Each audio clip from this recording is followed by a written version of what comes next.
Hello guys! Happy day na naman! Now in this video, magtatanim tayo ng kung ano-ano.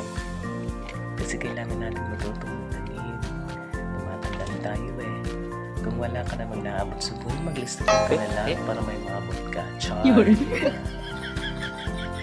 Magtanim ka na lang, huwag mo tayo matintay ng swerte. Hindi na darating yun. Hindi nga siya dumating, swerte pa kaya. Magtanim na lang tayo. Kung wala naman tayo sa opisina sayang naman yung mga nakatiwangwang na lupa nyo dyan. Bahala kayo, kayo din. Pag hindi nyo ginalaw yan napansin niya ni gagawing subdivision yan. Kayo No din. way! Pagtaniman nyo para pagdating ng araw may ma-harvest din tayo. Yes! Wow! Ano pa ang totoo ng mahalaga pagkain kaysa sa pera. Ang pera hindi naman nakakain Oh no! Tanim natin yung nakakain.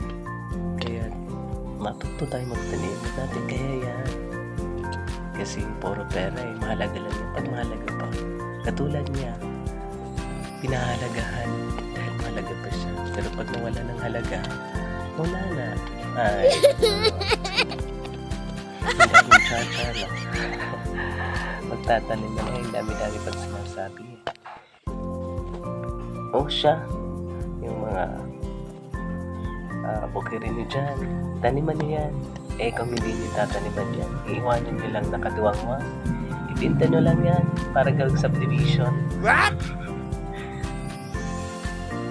Siya, salamat sa panonood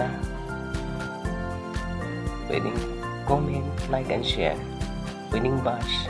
Pero wag lang masyadong masakit Wow! Huwag masyadong harsh.